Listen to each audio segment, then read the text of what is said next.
ये तीनों ही सब्जेक्ट पढ़ना है। 6 to 8 का यदि आप एग्ज़ाम देते हैं तो भी आपको 48 क्वेश्चन साइंस से रहेंगे, और यदि आप 9th 10th का एग्ज़ाम दीजिएगा साइंस से तो आपको 88 क्वेश्चन जो है साइंस से रहेंगे। तो या सीटेट पेपर 2 का आप एग्ज़ाम दे रहे हैं तो आपको 30 प्रश्न जो है साइंस से रहेंगे। तो 3 तरह के स्टूडेंट आपको इस बैच में शामिल है।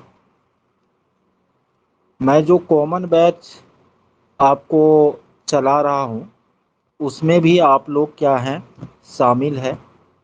और उस बैच में आपको केमिस्ट्री का 4 नोट 3 दिन के क्लास में मैंने आप लोगों को पढ़ाया है। लेकिन उसमें जो पढ़ाया हूँ वह थोड़ा फास्ट वे में पढ़ाया हूँ, उतनी गहराई में मैं नहीं गया। लेकिन जब आप साइंस स्पेशल एग्ज़ाम देंगे तो फिर वहाँ पर आपको गहराई में जाना पड़ेगा। तो मैं अभी आगामी 1 सप्ताह आप लोगों को साइंस सब्जेक्ट के अंतर्गत केमिस्ट्री ही पढ़ाऊँगा, और उनके बाद जब फिर ये ख़त्म हो जाएगी तो बायोलॉजी और फिज़िक्स की तरफ हम लोग मूव करेंगे। मेरी बातों को आप लोग समझ रहे हैं?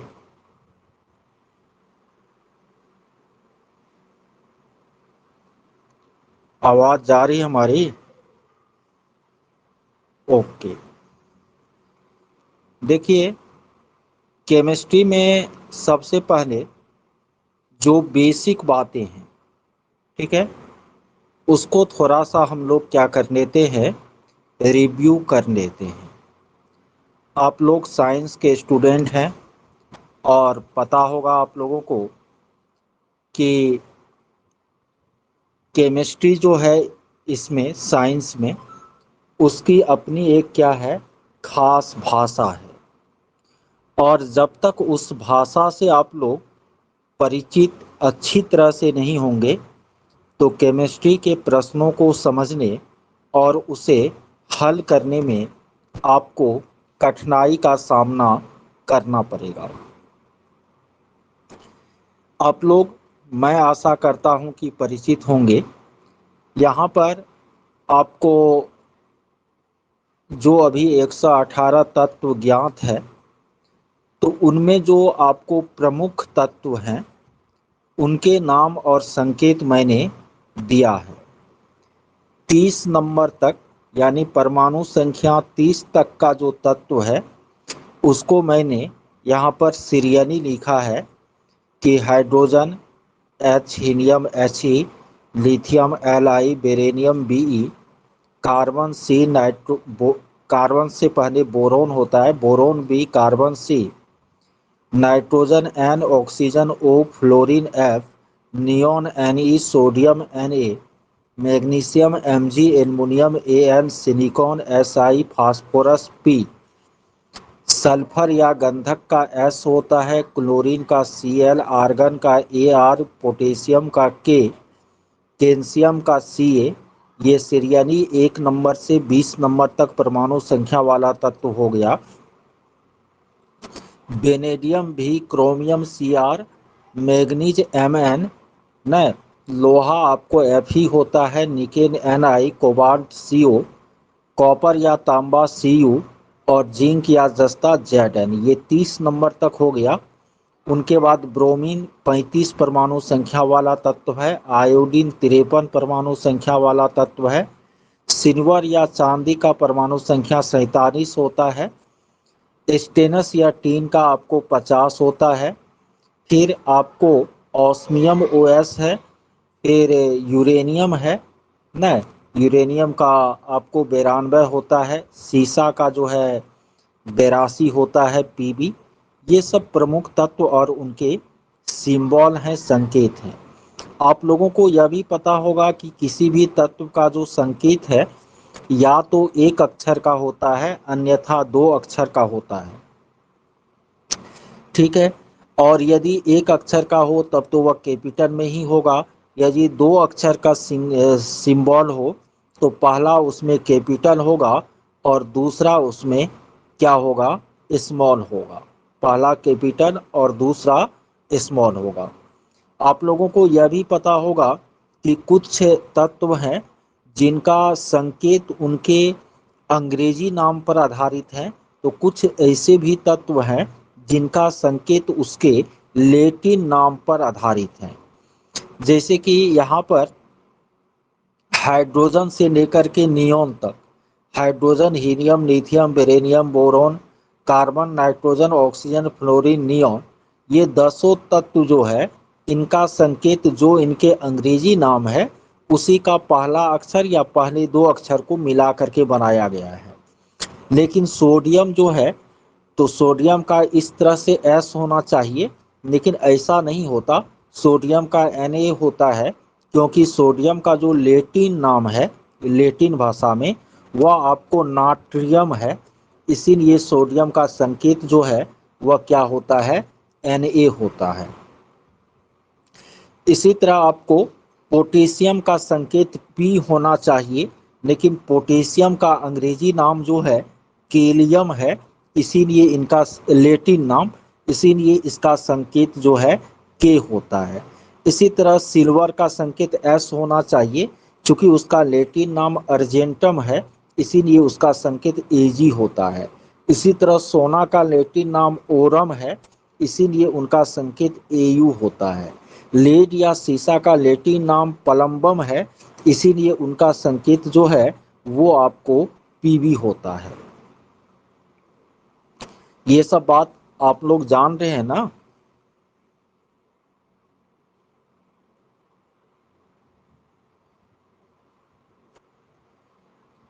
आवाज जा रही है हमारी? आप लोग तो बिल्कुल सुस्त हो जाते हैं, लगता है कभी साइंस से जीवन में परिचय ही नहीं है। ओके, देखिए यहाँ मैं सीरियली लिख रहा हूँ।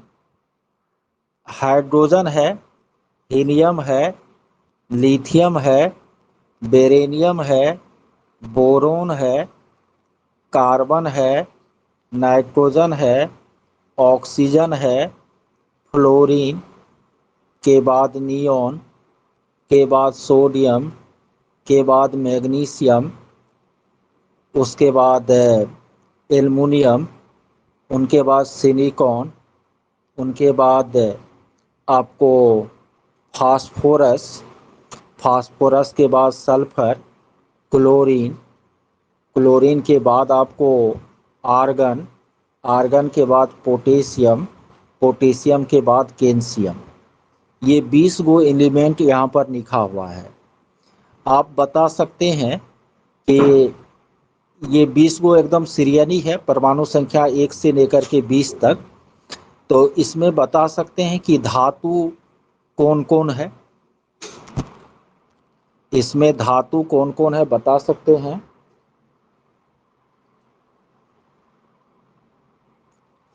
कोशिश कीजिए।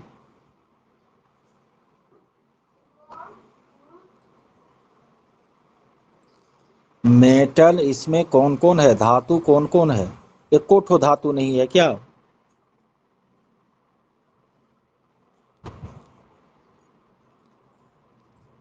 चलिए, रतन थोड़ा सा कोशिश कर रहे हैं कि एल्युमिनियम है एक गो, एक गो मैग्नीशियम है। ठीक है, और कौन है? फास्फोरस नहीं, फास्फोरस अधातु है। मैग्नीशियम, एल्युमिनियम, केवल दो ही तत्व आप लोगों को नजर आ रहा है। चांदनी, आप बताइए।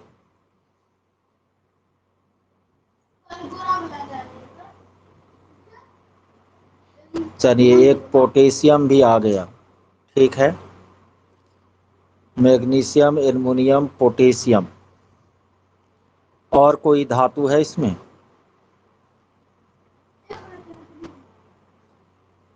सोडियम का नाम आप लोग धातु में नहीं सुने हैं अभी तक, सुने हैं? तो Na सोडियम भी क्या है, आपको एक धातु है, ठीक है। कैल्शियम भी क्या है, आपको एक धातु है। इधर लिथियम और बेरिलियम जो है वो क्या है, आपको धातु है। तो 1 से 20 तक में धातु कै गो है?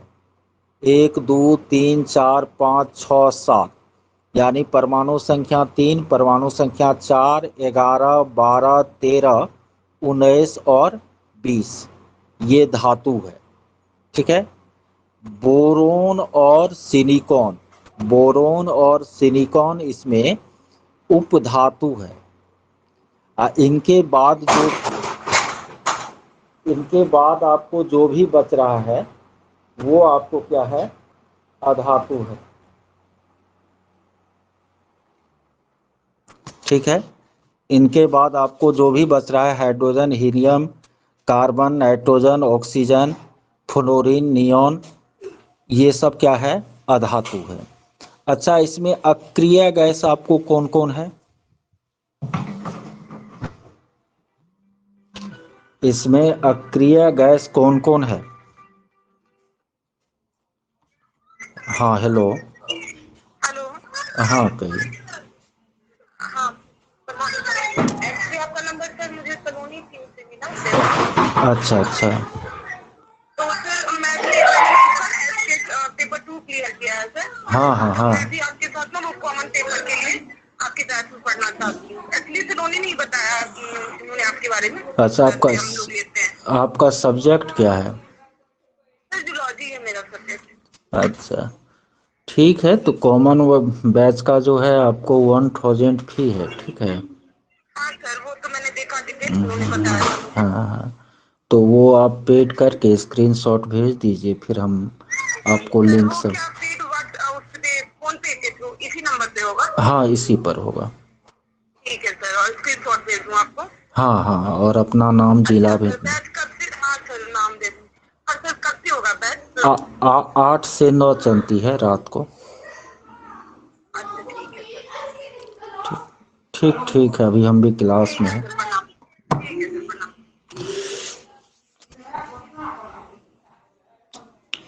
हाँ, तो इसमें हीलियम, नियॉन और आर्गन, ये 3 गो तत्व जो है वह अक्रिय गैस के अंतर्गत आता है न। आप लोग जानते हैं कि अक्रिय गैस की संख्या 6 है। Helium, neon, argon, krypton, xenon और रेडॉन, ठीक है। चलिए, धीरे धीरे, हमको लगता है कि पीछे वाला चीज़ आप लोग भूल गए हैं, धीरे धीरे याद आता जाएगा, ठीक है। अब जो है यहाँ पर आयन और संयोजकता लिखा हुआ है। क्या लिखा हुआ है? आयन और संयोजकता। केमिस्ट्री के स्टूडेंट को ये आयन और संयोजकता जरूर याद रहना चाहिए, क्योंकि इसका काफ़ी आपको क्या होगा, आगे काम होगा, ठीक है। आप लोग यह बात दिमाग में बिल्कुल अटा लीजिए, चाहे सीटेट हो, चाहे वो बीपीएससी हो, दोनों में जो क्वेश्चन पूछे जा रहे हैं बिल्कुल कंसेप्चुअल क्वेश्चन पूछे जा रहे हैं। तो आप रट करके इसको नहीं कर सकते हैं, समझना पड़ेगा चीज़ों को, ठीक है। तो आप लोग जानते हैं कि 2 तरह के आयन होते हैं, धन आयन और ऋण आयन। ऐसे तत्व जो इलेक्ट्रॉन त्याग करने की क्षमता रखते हैं, इलेक्ट्रॉन को त्याग करके नज़दीकी अक्रिय गैस जैसी संरचना को प्राप्त करते हैं, वे धनायन का निर्माण करते हैं। और जो इलेक्ट्रॉन ग्रहण करने की क्षमता रखते हैं वो आपको ऋणायन का निर्माण करते हैं। तो ऋणायन का निर्माण सामान्यतः अधातु करता है और धनायन का निर्माण सामान्यतः धातु करता है। अपवाद में आपको हाइड्रोजन है, जो धातु होते हुए भी, सॉरी, अधातु होते हुए भी धनायन का निर्माण करता है। नहीं तो धनायन सामान्यतः धातु और ऋणायन जो है सामान्यतः अधातु बनाते हैं। अब ये यदि आपको याद रहता है तो इसका फायदा आपको कहाँ मिलता है, तो यौगिकों का जो सूत्र है ना, खास करके जो आयनिक यौगिक है उनका सूत्र आपको रटना नहीं पड़ता है यदि आपको ये याद रहती है तो। इसलिए इसको दिमाग में बैठाना पड़ेगा कि किनका संयोजकता 1 होता है, किनका संयोजकता 2 होता है और किनका संयोजकता 3 होता है। आप लोग समझ पा रहे हैं हमारी बात को?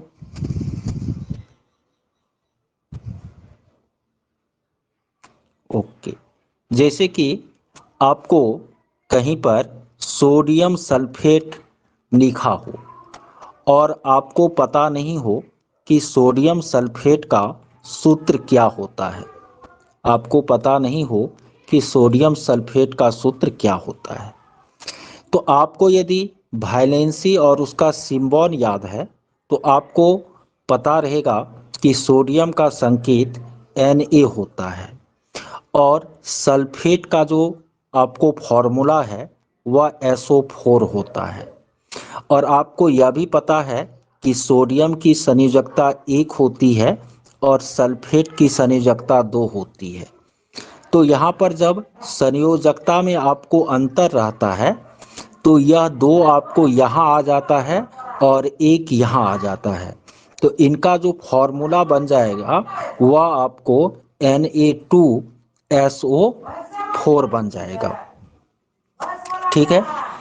यदि आपको सोडियम के बदला यहाँ पर एल्युमिनियम सल्फेट का फॉर्मूला लिखना हो, किसका फॉर्मूला लिखना हो, एल्युमिनियम सल्फेट का, ठीक है, तो आपको पता है कि एल्युमिनियम का सिंबल Al होता है, यहाँ पर आपको ये दोनों तालिका में दिया हुआ है, और सल्फेट का सिंबल SO4 होता है। यहाँ आपको एल्युमिनियम का वैलेंसी 3 होता है और सल्फेट का वैलेंसी 2 होता है। तो अब यहाँ पर आपको संयोजकता अलग अलग है, यहाँ 3 है, यहाँ 2 है, उसमें तो 1 था, एक में तो 1 को नहीं लिखे तो काम चल गया, लेकिन इनको जो आपको लिखना पड़ेगा वो लिखना पड़ेगा Al2, 2 यहाँ आ जाएगा और 3 यहाँ आ जाएगा, यानी SO4 ये तीनों का आपको 3 होगा, तो इसको छोटी कोष्ठ में घेर करके नीचे में 3 लिखेंगे, An2SO4 का होल 3। ठीक है, समझे?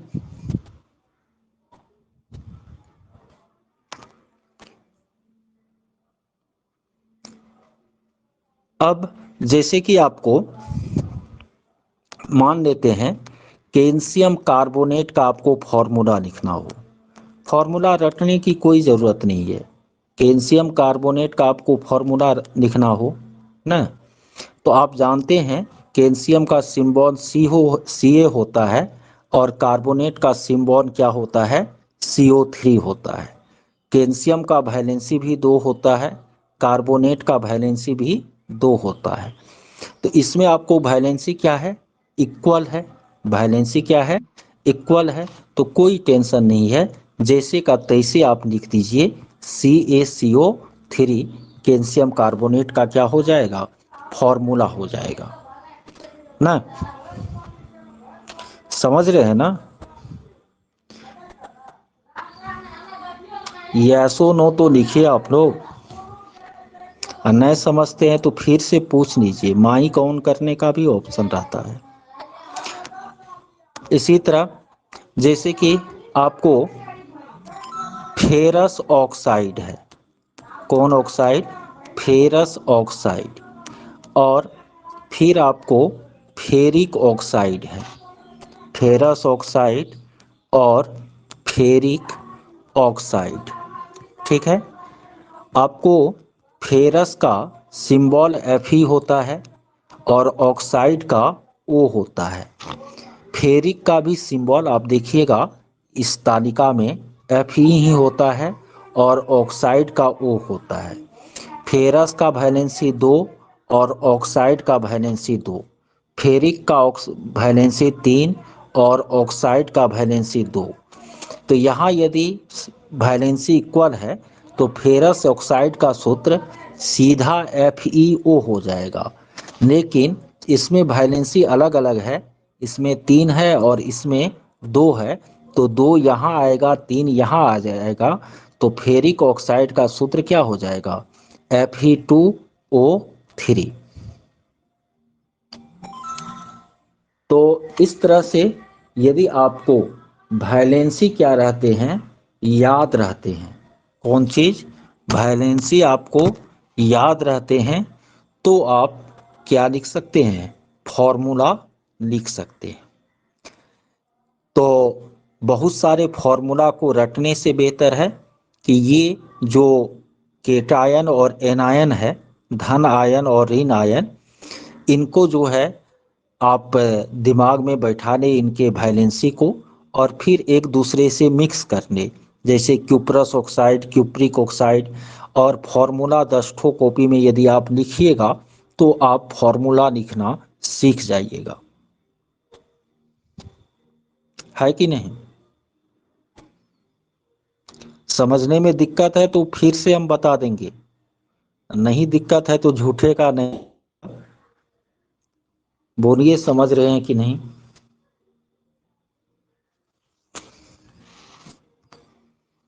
नेहा, रतन, चांदनी, बीना, रेशमी, 5 लोग हैं अभी। चलिए, अब आपको यहां पर कुछ मुख्य तत्व, उनके परमाणु संख्या और परमाणु भार दिया गया है। हाइड्रोजन का परमाणु संख्या हमेशा नीचे में, परमाणु भार ऊपर में लिखा जाता है। हाइड्रोजन का परमाणु संख्या, परमाणु भार दोनों 1 होता है। हीलियम का परमाणु संख्या 2 होता है, परमाणु भार 4 होता है। लिथियम का इसी तरह परमाणु संख्या 3 और परमाणु भार 7 होता है। कार्बन का परमाणु संख्या 6, परमाणु भार 12 होता है।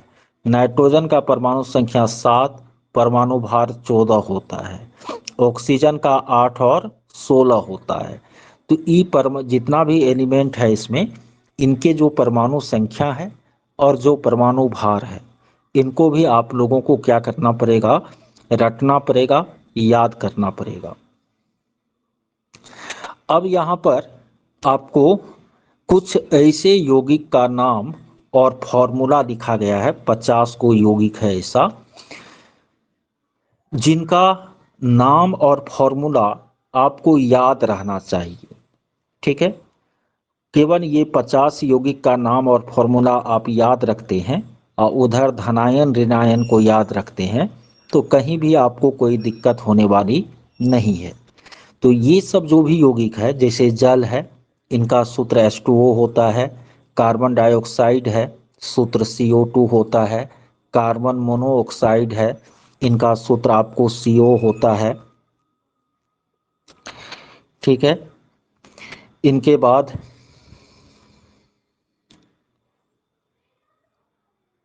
नहीं, परमाणु, हाँ, परमाणु भार द्रव्यमान को आप एक लेकर, हालांकि दोनों में अंतर है, ठीक है, लेकिन अभी जनरल वे में उसको एक ही चीज मानिए। अंतर है दोनों में, लेकिन जनरल वे में एक ही चीज मानिए उसको। साधारण नमक आपको व्यापारिक नाम हो गया। सोडियम क्लोराइड उसका रासायनिक नाम हो गया, सूत्र NaCl होता है। धोबिया सोडा आपको व्यापारिक नाम हो गया। सोडियम कार्बोनेट उसी का रासायनिक नाम हो गया, सूत्र उसका Na2CO3 इंटू 10H2O होता है। कास्टिक सोडा व्यापारिक नाम हो गया। सोडियम हाइड्रोक्साइड उनका रासायनिक नाम हो गया, सूत्र उसका NaOH होता है। बेकिंग सोडा या सोडियम बाइकार्बोनेट, सूत्र NaHCO3 होता है। चिली साल्ट पीटर, जिसका रासायनिक नाम सोडियम नाइट्रेट है, सूत्र NaNO3 होता है। लाल दवा, जिनका रासायनिक नाम पोटेशियम परमैंगनेट है, सूत्र उसका KMnO4 होता है।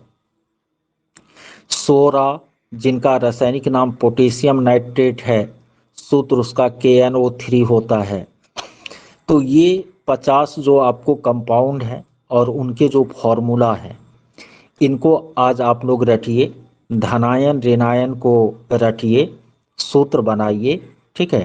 केमिस्ट्री में आज आप लोग यही चिंतन मनन केवल इसी पीडीएफ पर गहराई के साथ कीजिए, ठीक है। तब फिर आगे आप लोगों को समझने में क्या होगी, काफ़ी सहूलियत होगी। तो आप लोग ये काम करेंगे आज।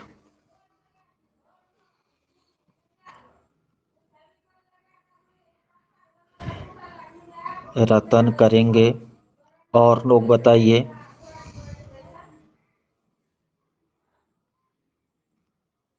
बीना भी करेगी, नेहा, रेशमी भी करेगी,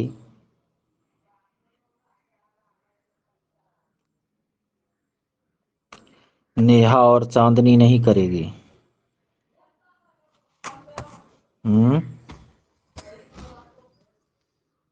अच्छा, नेहा चांदनी भी करेगी, ठीक है। और इस पीडीएफ को समझने में अभी कहीं कोई प्रॉब्लम भी आप लोगों को हो रही है, हुई है कुछ ऐसा जो नहीं समझ पा रहे हो, नहीं पढ़ पा रहे हो?